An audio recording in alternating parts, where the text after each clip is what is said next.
Amen.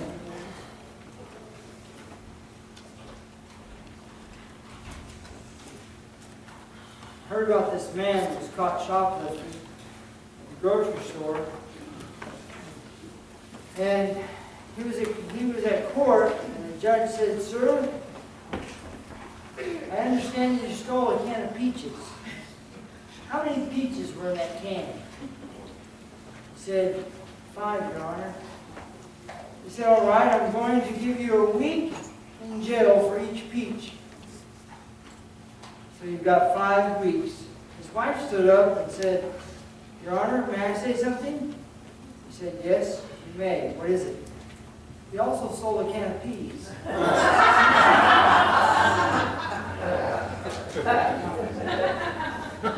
She threw him under the bus, huh? Tonight, we're looking at the needs of others. Sometimes it's easy to take care of ourselves and sometimes overlook others.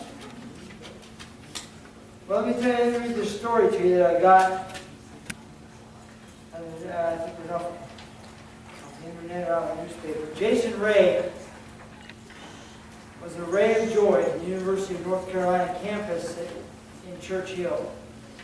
He performed as Rammies, the school mascot for 3 years, hauling his giant ram's head costume from sporting event one day and the children's hospital the next. Then in March 2007, while his team was at a basketball tournament, Jason was struck by a car. His family watched and waited at the hospital, but the 21-year-old succumbed to his injuries and died. His story doesn't end there, though. However, Jason had filled out paperwork 2 years earlier to donate organs and tissue upon his death. And that act of concern saved the lives of 4 people and helped dozens of others. A young man in his prime of life, with everything to live for, was concerned for the well-being of others and acted on that concern. Those individuals who were helped, as well as those families, are deeply grateful for this young man who thought of others. Jason's act echoes the heart of Paul's words in 2 Philippians, which Brother Ed read tonight, as he calls believers to look beyond themselves and their own interests and to look to others and their interests. A heart that turns outward to others will be a healthy heart indeed. I was called by the bone marrow company, donated bone marrow and platelets, I think it was. And I filled this thing out 14 years ago at Wasco State Prison. And they had a health fair there, and I just, I thought, well, if I could help somebody, I would. Well, about 3 weeks ago, the phone rang, I picked it up, and she said her name, and she was from the company or the organization that had that paperwork there 14 years ago, and she said, "You've been matched for a bone marrow match for a 3-year-old boy."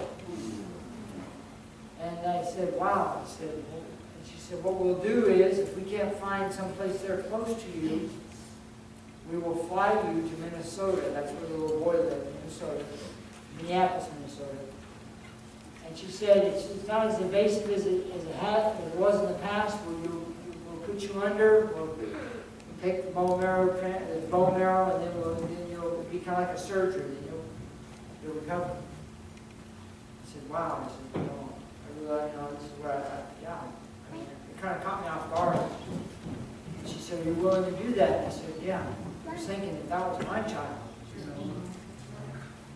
So she said, "Well, I'm going to have our health department call you and they're going to ask you a series of questions. And just, simple questions. And then we'll try and see what we can do locally for you, or at least in California, so you won't have to make a trip like that. Because like I said, if you have to make a trip, you have to take somebody with you and then pay for it. And I said, yeah, if I could do it locally, that'd be great. So she gave me a phone number, and I called the department, spoke to a nurse, and she said, well, I have to ask you some health questions.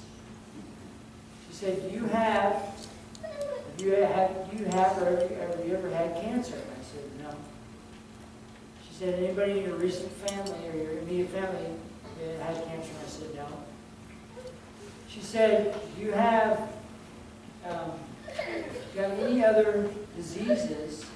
And she named off a whole bunch of them. And I said, no, to each one of them. And she said, do you have any heart problems? And I said, like what? When I said that, she said, what are your heart problems, Mr. Long?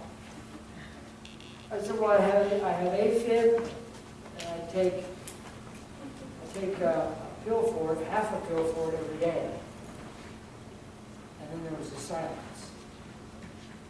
She said, well, I'm sorry, Mr. Long, we're not going to be able to use you. And I said, well, it's controlled. I have AFib, it's controlled with medication. And it's not a problem. Well, we have, rules, and we feel that it puts you at too much risk to do this. And immediately I got defensive. And I said, so you're going to let this 3-year-old child die because I can't donate because of this problem? She said, well, no. I said, well, then what are you going to do? I said, how long have you been looking? She said, well, we've been looking for quite some time. I said, so what are you going to tell these parents of this 3-year-old child? Well, we haven't told them anything yet. And I said, oh, so they don't know that you found a match? No. No, we won't tell them because we can't use you. And I thought about that as I put together this message. Not that I was looking forward to that, but you know what? We as Christians need to be willing to help others who are in need. And I know we've seen people, last Sunday night, we were at the First Gentleman, and I didn't see the fellow. Abby said, Dad, and about the time I got taps on my window. And I rolled down the window and said, what do you need, pal? I need $1.63, and he was hammered. And I said, have you been drinking today? No. I said, are you sure? Yep. I said, and we didn't have it. I didn't have any cash. I very seldom ever carry cash with me. Melissa said, well, she got all the money out of her change purse, maybe 80 cents, and we give it to her. I said, that's all I can do. Okay. And he was walking up to other people. And if we'd have had the $1.67 or 87 cents, we'd have given it to him. Even though he was not really on the same page as anybody at that point. But you know what? You never know when somebody is serious. Melissa was at Target. Walmart. And his family walks up to her. It's a man and his wife and his mother-in-law, or his mother. And he says, I'm not asking you for money, first thing he said. But my wife needs to eat. His wife's pregnant. They're homeless. They had nothing. My wife just needs something to eat. So Melissa said, well, let me put my groceries in the car. I'll go over here to this McDonald's. We'll go over to this McDonald's and I'll get you, buy all of you something to eat. You never know when God is watching. I know He's always watching, but watching to see how we act and how we react to things like that. I know we can't feed America. I know we can't take care of everybody that comes by, because there's a lot of them that don't want food. They just want the money, maybe you get one more fix. And you know people like that. They would rather have something to drink or some kind of drug than eat. But you never know. And usually, I don't know, it's kind of weird. Usually it's a feeling I get about the person about the first 2 seconds of talking to them. And you can tell. And I'm thinking if a guy's sitting there and holding a sign, I work for food, and smoking a cigarette, I'm thinking, well, he paid $6 for that pack of cigarettes. But we still, there's people that we come across every day that if we would, we could help them. Well, tonight, I want us to talk about that. Looking to others, or looking to the needs of others and honoring Christ through that. The first thing is you can know a man by his heart. The Bible says in Matthew chapter 5, verse 8, Blessed are the pure in heart, for they shall see God. Have you ever heard someone say, that person has a good heart? They're not talking about the heart's pumping. They're talking about, that person is a good person. They care about others. They're talking about the acts and how they treat people. This type of person will put others before himself. I remember I asked a school teacher one time when I was in high school, how do you know when you're in love? And that was one of the answers he gave. When you put that person's needs above your own. When you think about that person before you think of yourself. Well, like Jason did in this story that I read to you, he put others before himself. He was thinking of others beyond himself. It's so easy to get to the point in life when you just think about yourself. You just think about you and what you need. I've talked to people in the past in counseling, and either he or she says, well, I'm not in love with her anymore. The first question I ask them is, who are you in love with? Because usually there's somebody. And I'll say, well, what do you mean by that? Well, if you're not in love with them, who are you in love with? And then because most people just think about themselves. They don't think about anybody else. They don't think how things that they do are going to affect other people.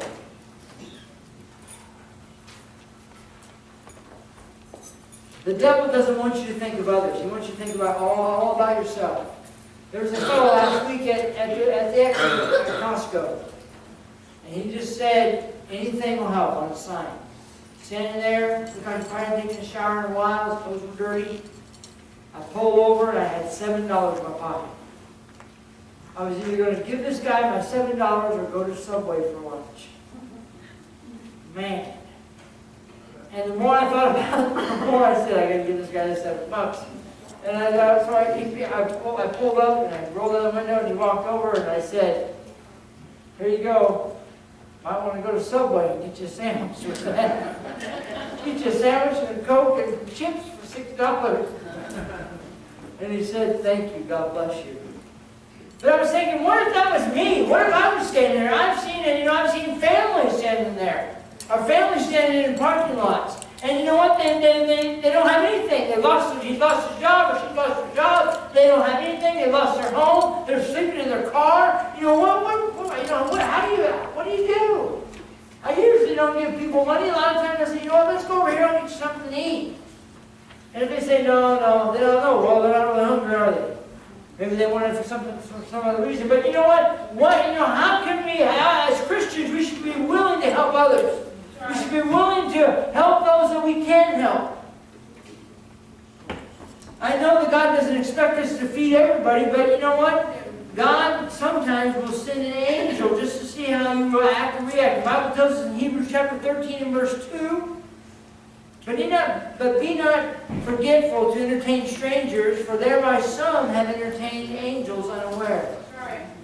You just never know you just never know if God's going to say, well, let's see what this guy is really all about. Let's see what this person's really all about. Let's see if they're sincere. If they really have a concern and love for others. Or if it's all about them. If it's all about what they can get. Every now and then, somebody will ask me, just ask me for something. I'll say, well, what's in it for me? Just playing around. And they'll say, well, what do you want? Well, what are you willing to give? The Ledbetter boys have a joke that they play. Whenever they go to someone's house, they say, is there anything you'd like to give me? Amen. Did they catch anybody like that? And Billy Grant was at my house. He said, he's in my room, all stretched out on my bed, all comfortable. Me and the other two boys were just standing there looking at him, hoping he'd move over a little bit so we could sit down. And I said, man, you look comfortable. I said, is there anything I can have? Can I have that TV? I said, no, you can't have that TV. And so he got up, and Garrett had sit down in the chair, the big fluffy chair there that's just like a drug to me. Anyways, and it's got an ottoman right there.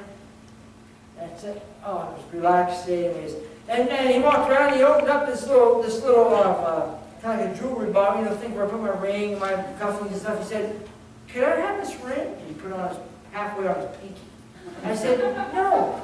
Your name's not Gary. You didn't go to Bethel. You didn't graduate in India. I don't think you graduated ever.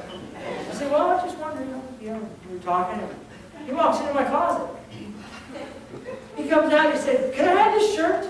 I said, that shirt wouldn't fit half of you. I said, what are you going to, well, he said, what are you going to give me? And so he saw I have one shelf dedicated to my chapel and stuff. And I had 3 cans of pepper spray there and 3 holders. Leather holders. And he said, what's this? I said, pepper spray. Keep messing around, I'm going to spray you with it. He said, can I have this? I said, if I give that to you, will you stop? And he said, yeah. So I said, okay, you can have it. I showed him, I said, don't spray your brothers or don't spray anybody, don't spray it in this room. We'll all start, our noses will start running, our eyes will start running. And so then I sat down and Garrett said, what can I have?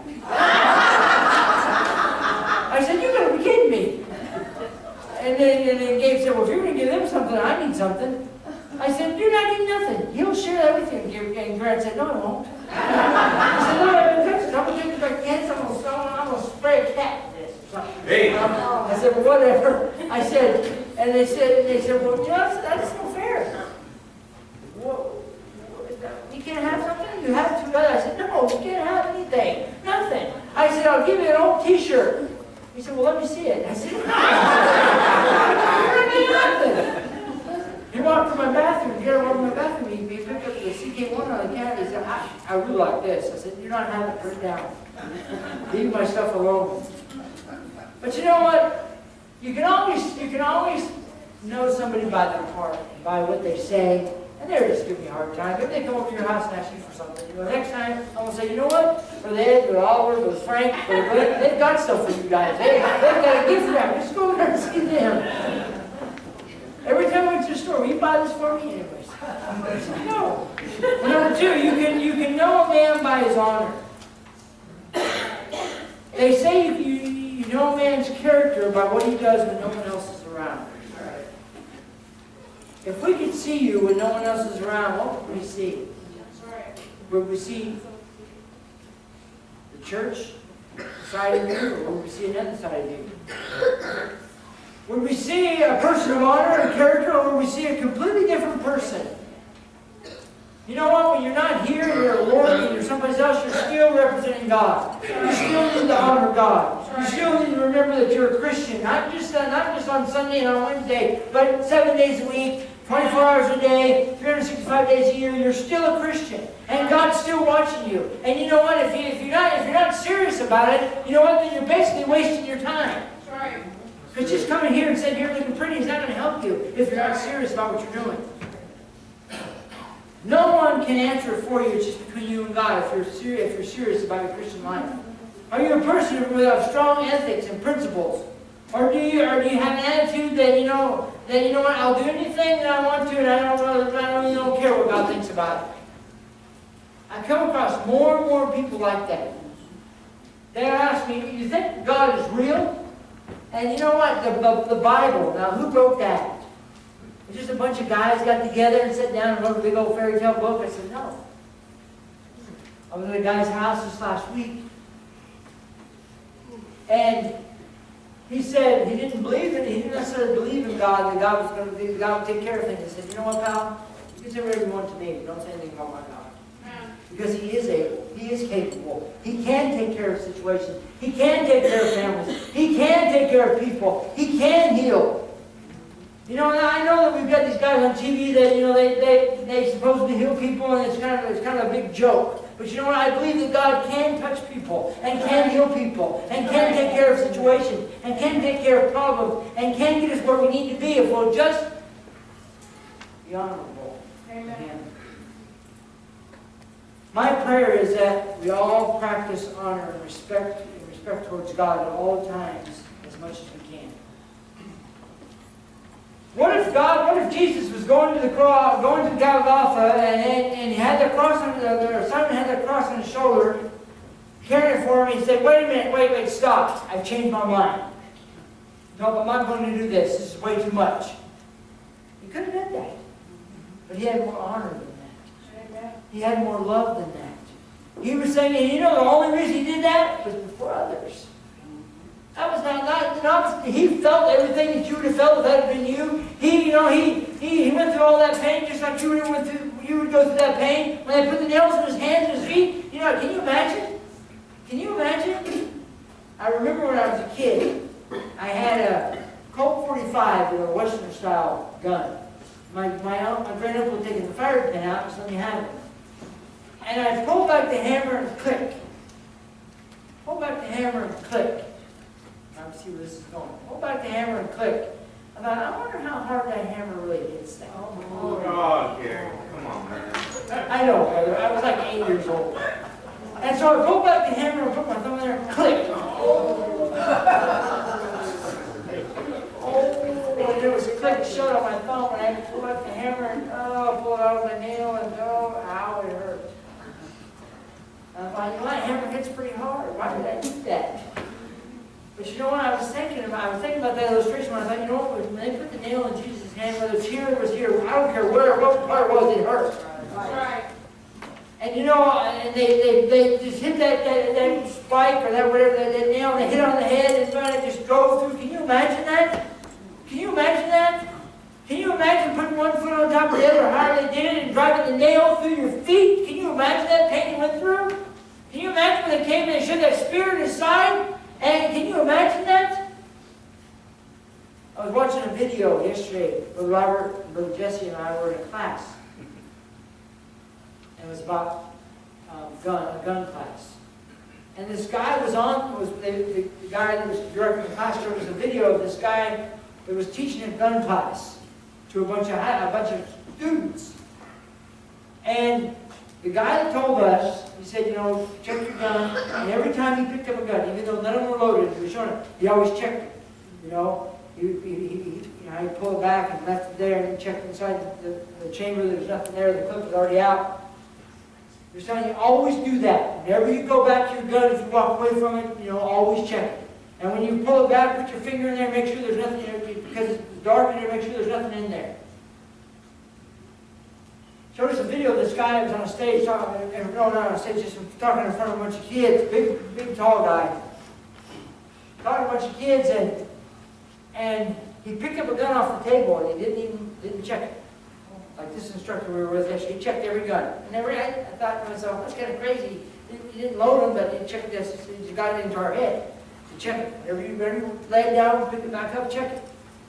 And this guy was talking, and he said, he's telling you, you always need to be careful, because guns are nothing to play with. Boom! Shot himself in the foot. Right on the video. I thought, oh my goodness. And the instructor said, see, you need to always check it. You walk away from it, or if you walk up to it and you haven't, you need to check it. Trying to get that into our head. And I thought to myself, man. And that guy, he didn't show him leaving the class. He's just kind of bared through it. But I was thinking, you know what? I can't imagine that. But I can't imagine when they put that nail through Jesus' feet, how he felt. And you know what? It wasn't like, well, it's no big deal. It's no big deal. You know, some people say, well, you know what? He was God, so he probably didn't feel that. No, he felt it. He felt that. And you know what? The only reason he did it because he was doing it for others. He was not going to get no brownie points for doing that. He was not trying to be saying, he's not doing that so we'd call him a hero or anything. He was doing that because he cared about others. Some Sometimes I wonder if we care about others. Say, well, man, I'd be willing to die for my children. Be willing to die for my wife. Well, if it was really serious, I'd like to think that would be the truth. How much more important, when we're in a courtroom, we have to maybe pay a fine. We don't want to say nothing. We don't want to say anything to the judge out of line because we may be charged in contempt of court.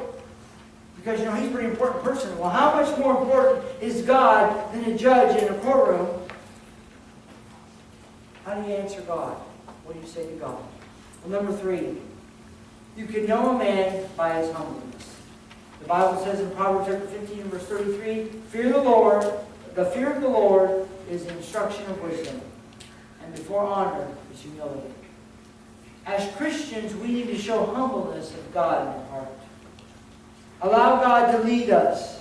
He's always going to lead us in the path of righteousness for His name's sake. He's always going to put us on the right direction if we'll just follow Him.